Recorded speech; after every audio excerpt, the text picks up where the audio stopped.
आज इलेक्शन चुनाव का प्रचार का आखिरी दिन है। आपको परसों के दिन वोटिंग करना है और गठबंधन के जो हमारे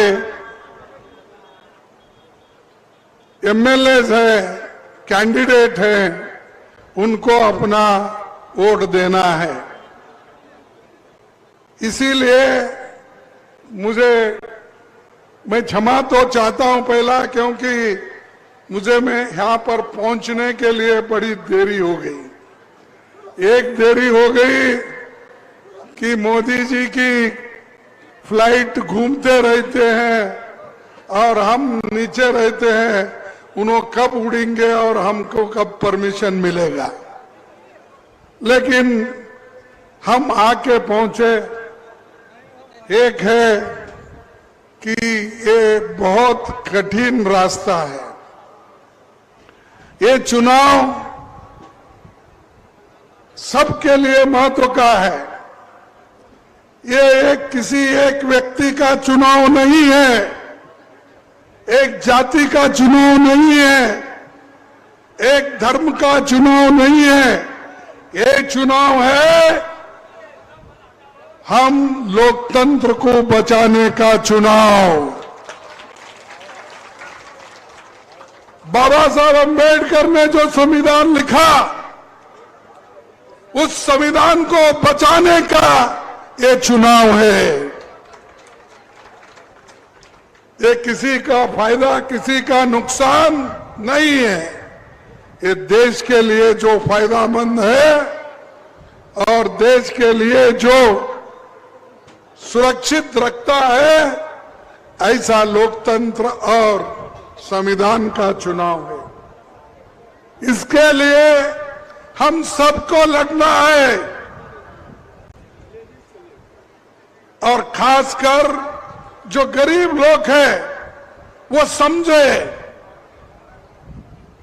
कि आपको जो वोटिंग का अधिकार मिला वो किसने दिया?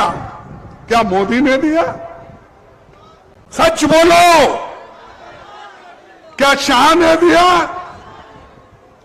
लेकिन इस देश को आजादी दिलाने वाले कांग्रेस पार्टी के नेतागण महात्मा गांधी जी ने दिलाई, राजेंद्र प्रसाद जी ने दिलाई, डॉक्टर अंबेडकर ने दिलाई, मौलाना अब्दुल कलाम आजाद ने दिलाई, वल्लभ भाई पटेल ने दिलाई।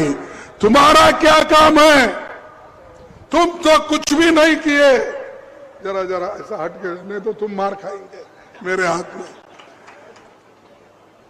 तुम्हारा तो कुछ भी कंट्रीब्यूशन नहीं देश के लिए।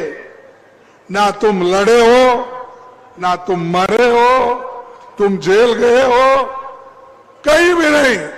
अब सीधा आके प्रधानमंत्री के कुर्सी पे बैठे हो और हमको बोल रहे हैं देश को तोड़ने का काम कांग्रेस कर रहा है, देश को बर्बाद करने का काम कांग्रेस कर रहा है।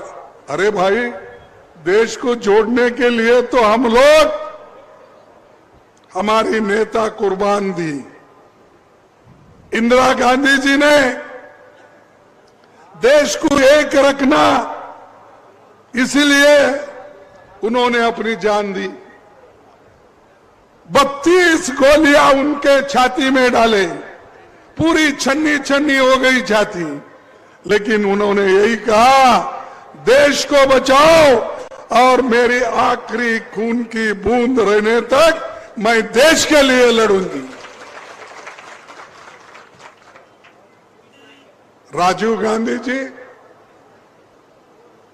उन्होंने भी अपने मां के रास्ते पे चले और देश को एक होने के लिए बचाते बचाते अपनी जान दी। एक महिला उनसे मिलने के लिए स्टेज के पहले ठहरकर हाथ में माला लेकर उनको माला डालने के रूप में आई, लेकिन उसके कमर को मानवीय बॉम्ब था। इंसान को, मनुष्य को मारने का बम उन्होंने अपने कमर पे खींच ली थी। यूं ही उन्होंने माला डाला राजीव गांधी जी को, बम उड़ा और राजीव गांधी जी के शरीर के टुकड़े टुकड़े टुकड़े हो गए। कोई पहचानता नहीं था उनकी सूरत कैसी है। इतना खूबसूरत आदमी और इतना अच्छा आदमी और नौजवान आदमी को किसने मारा? देश को बर्बाद करने वालों ने मारा। मोदी जी, ये हमारी कंट्रीब्यूशन है। बताओ तुम्हारी कौन सी है? देश के लिए तो कांग्रेस के लोग अपनी जान तक दी, अपने स्कूल छोड़े, अपने घर छोड़े, अपने बच्चों को छोड़े और सभी ने देश की सेवा में उतरकर आपको आजाद बनाया। और आप हमको पूछते हैं ये कांग्रेस वाले कहां हैं? 70 साल में तुमने क्या किया? अरे भाई 70 साल, अब इधर इधर वो 55 साल बोल रहे ना, पहले 70 साल बोलते थे, अब 55 साल में तुमने क्या किया? अगर हम कुछ नहीं करते मोदी जी, इस देश के संविधान को और लोकतंत्र को बचा नहीं लेते, तुम इस देश के प्रधानमंत्री नहीं बनते थे। अब बोलिए, बनते थे? किसने बनाया? अरे हमने कुर्बानी की, हमारे लोग मरे, आजादी लाई, एकता रखी और हमने लोकतंत्र को बचाया, संविधान को बचाया, देश के एकता के लिए सब लोग लड़े। तुम कुछ भी नहीं किए। हमारे पास एक कहावत है, ये कहावत यह है, छोटी सी मजाक में बोल रहा हूं, मेहनत करे मुर्गा साहब और अंडा खाए फकीर साहब। मेहनत तो हम करें, ये मोदी आके सब खा रहा और उनके दोस्तों को भी खिला रहा। और एक नई बात उन्होंने खोली, ये राहुल गांधी जी और कांग्रेस पार्टी के लोग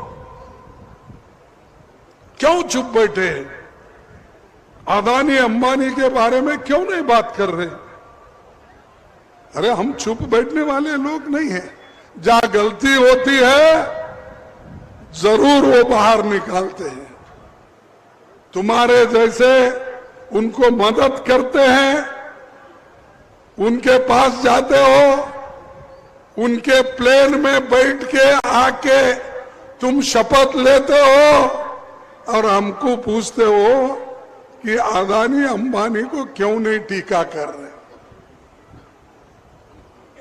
हम तो टीका जहां गलती होती करते रहेंगे, किसी का भी हो। और अब इधर इधर ये भी बात उन्होंने बोलने लगे, अदानी और अंबानी टेम्पो में भर भर के कांग्रेस को पैसा भेज रही है। अरे आज तक अदानी अंबानी को बोलते थे वो इस देश की संपत्ति बनाने में बड़ा काम किया है, उनको बोलना ये गद्दारी है बोलते थे, ये देशद्रोही की बात है बोलते थे। देश बनाने वाले अदानी अंबानी इनको गालियां देते, कांग्रेस वाले कहते थे। लेकिन मैं पूछना चाहता हूं मोदी जी को, अरे भाई वो देश बनाने वाले थे और उनके पास अगर काला धन है और वो टेम्पो में अपने घर से हमारे पास भेज रहे हैं, ऑटो में भेज रहे हैं, बस में भेज रहे हैं, कार में भेज रहे हैं, तो तुम क्या कर रहे थे? तुम सो रहे थे? मोदी जी तुम क्या सो रहे थे जब उनके घर से धन बाहर निकल रहा, काला धन? तुम क्या कर रहे थे भाई? तुम क्या अंदर जाके लूट रहे थे? वो बचा कुचा बाहर भेज रहे थे? कांग्रेस पार्टी को बोलने वाले पहले तुम देख लो। तुम तो मान गए कि अदानी अंबानी के पास भी काला धन है, और काला धन उनको देते हैं, हमको नहीं, बीजेपी को देते हैं। फिर ऊपर से ये कहते हैं कि ये व्यापारी लोगों को सताते, बड़े बड़े कंपनियों को सताते, राहुल गांधी, कांग्रेस पार्टी। तो ये मोदी जी की चाल है। कितना झूठ बोलते हैं ये साक्षी है। और लोग अभी भी, चंद लोग, अब नहीं, अब बहुत कम हो गए, मोदी मोदी मोदी बोलते हैं। मोदी क्या किए भाई? मोदी पहले इलेक्शन में कहा, उन्होंने कहा पहले इलेक्शन में, भाइयों और बहनों, मैं आपकी सेवा में आया हूं और इस देश की सेवा करना चाहता हूं, इसीलिए मुझे अगर आप चुन के लाएंगे,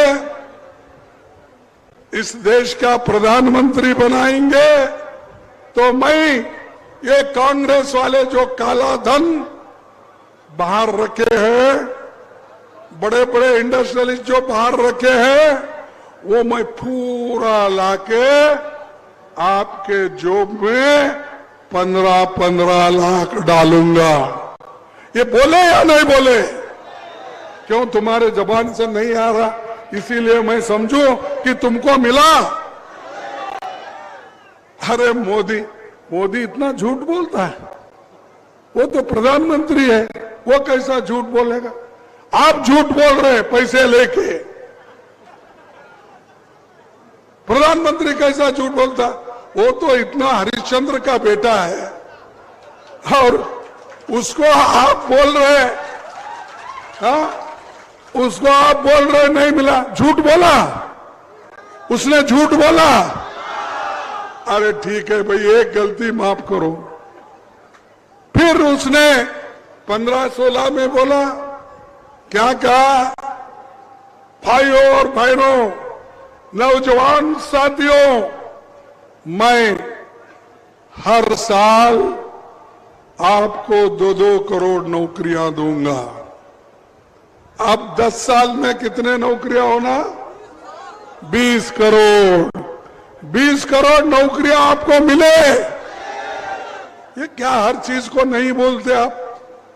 हाँ, मोदी जैसा आदमी झूठ बोलता है, बोल रहा है। अब छोड़ दो, ये एक गलती हो गई उससे। तीसरी बात उन्होंने कहा, क्या कहा? कि किसानों की आमदनी, उनकी जो प्रॉफिट, उनकी आमदनी मैं दुप्पट करके दूंगा। 2022 तक उनकी आमदनी दुप्पट करूंगा। किसानों की आमदनी दुप्पट हो गई? वो भी नहीं, ये भी झूठ बोला उन्होंने। अरे छोड़ दो भाई, इसको भी छोड़ दो।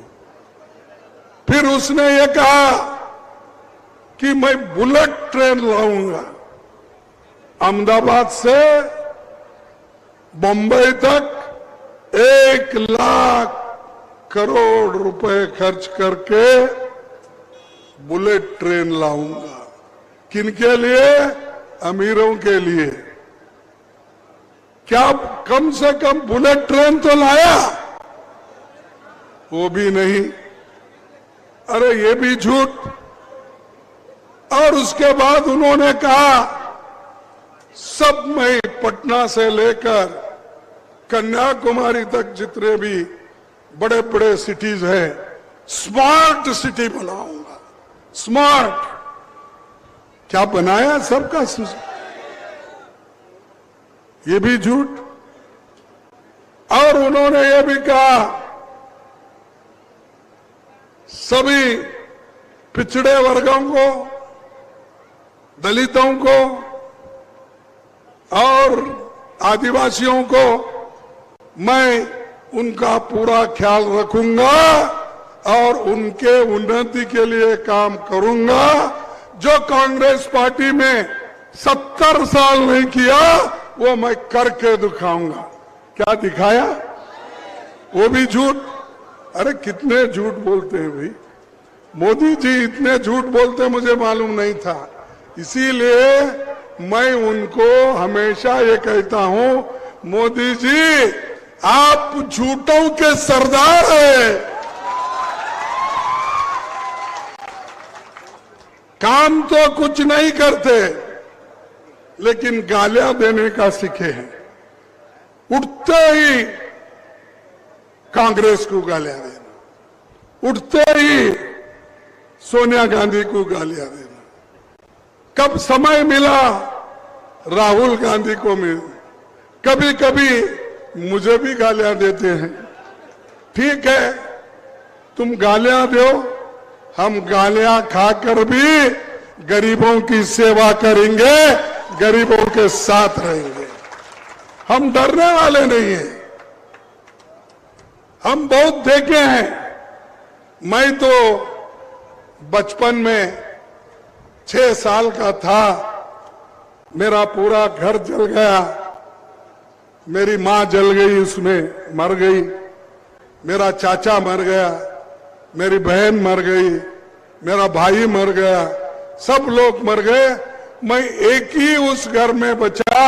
मेरे पिताजी खेत में काम कर रहे थे तो उन्होंने मुझे देखने के लिए जब आ रहा तो उधर 2-4 घर जल रहे थे।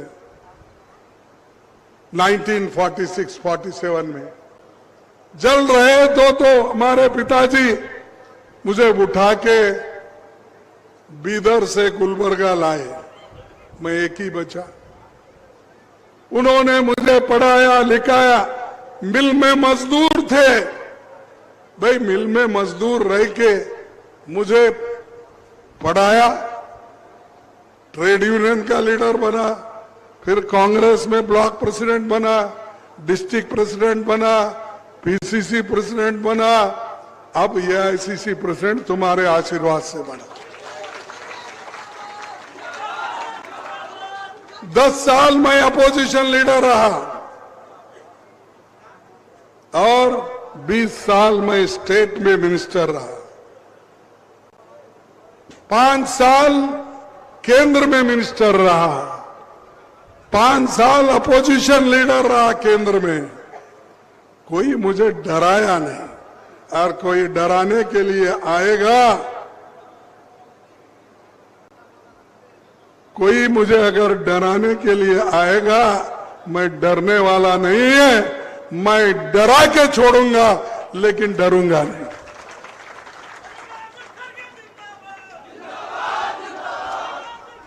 और ये लोग हमेशा, ये लोग जो बोगस बात करते हैं, झूठी बातें करते हैं, ये लोग हमारे लीडर बने और हमारे सर पे बैठे हैं। और ये जो अगर मोदी फिर से सरकार में आएंगे, आरएसएस उनके सपोर्ट में है और ये दोनों मिलके इस देश का संविधान बदलेंगे, इस देश के डेमोक्रेसी को खत्म करेंगे और आपका आरक्षण खत्म हो जाएगा। वो एससी हो, एसटी हो, ओबीसी हो और जिसको भी मिला है वो खत्म हो जाएगा, क्योंकि उनको इनके प्रति कोई प्यार नहीं है, वो प्रेम से देखने वाले नहीं है। वो सिर्फ आरएसएस को देखेंगे, बड़े कंपनियों को देखेंगे। इसीलिए आपको संविधान को बचाना है। आपको क्या बचाना है? अरे आप नहीं बोल रहे, आपको नहीं होना क्या? आपको संविधान को बचाना है, आपको लोकतंत्र को बचाना है। जब तक आप लोकतंत्र को बचाएंगे, नहीं रखेंगे, फिर आने वाले हमारे पीढ़ी को इतनी तकलीफ हो जाएगी, फिर से एक मनु पैदा हो जाएगा इस देश में। और अगर आप मनुस्मृति और आरएसएस की हुकूमत चाहते हो, परमानेंट अगर गुलामी चाहते हो, तो मोदी को वोट दो। अगर आप हमारे साथ आना चाहते हो, देश के भलाई के लिए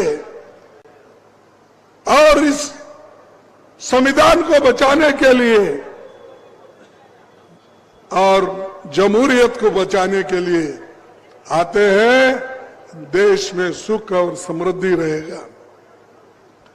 बात उठते ही कोई भी किसको ही पूछो, हमको 2/3 मेजॉरिटी दो, हम देश में बदलाव लाएंगे और संविधान बदलेंगे। मैं ये चैलेंज के साथ कहूंगा, ये गरीब लोग आज चुप बैठे, अगर संविधान बदलाव की हाथ लगाएंगे, वो पूरे लोग उनके सैकड़ों हाथ, करोड़ों हाथ एक होके तुमको मट्टी में मिलाएंगे। संविधान को खत्म करने वाले लोगों, ये सहने वाले नहीं है लोग।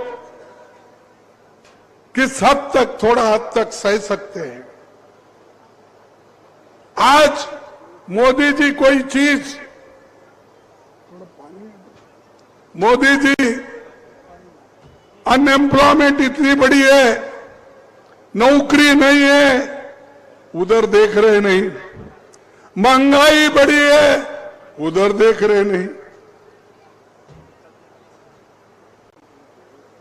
लेकिन वो कहीं भी जाते हैं, हिंदू मुसलमान, हिंदू मुसलमान।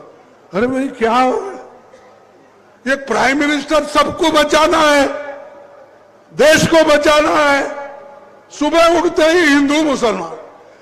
मैं अहमदाबाद गया था, उन्हीं का भी भाषण वहीं था, मेरा भी एक भाषण वहां पर था।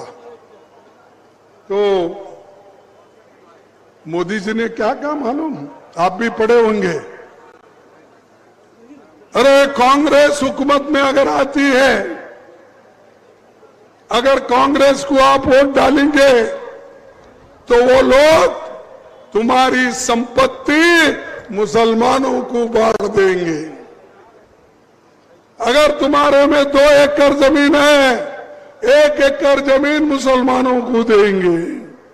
अगर तुम्हारे पास 2 तोले सोना है, 1 तोला सोना उन्होंने निकाल लेंगे। यहां तक उन्होंने कहा, अगर आपके पास 2 भैंस है, 2 भैंस है, तो 1 भैंस मुसलमानों को देंगे। ये क्या प्राइम मिनिस्टर है? आप पढ़े होंगे, और अहमदाबाद में मैं सुना हूं।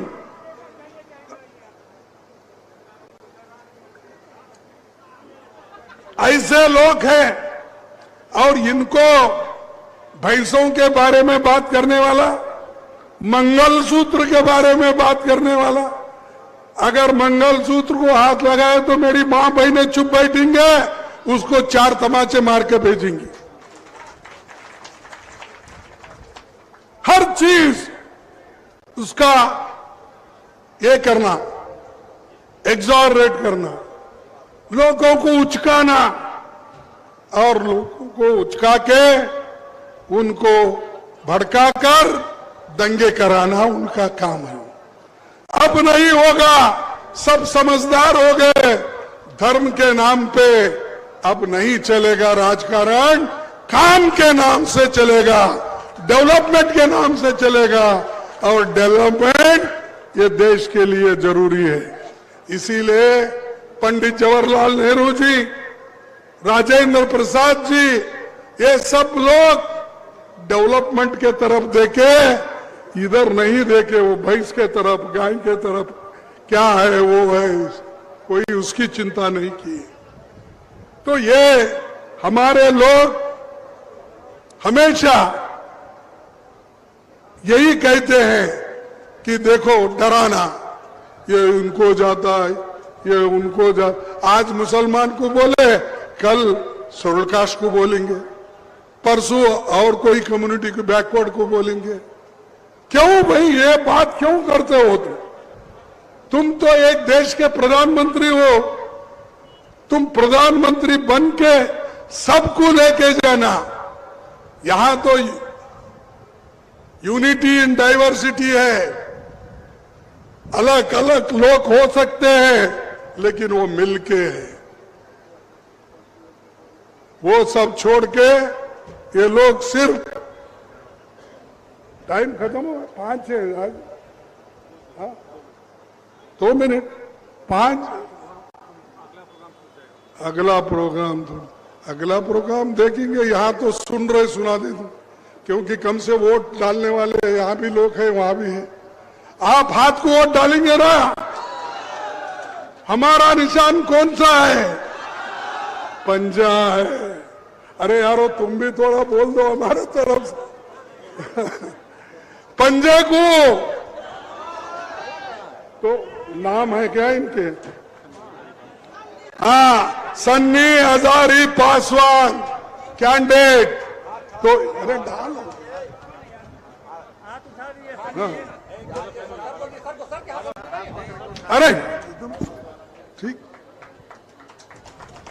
और कौन है कैंडिडेट? एक ही।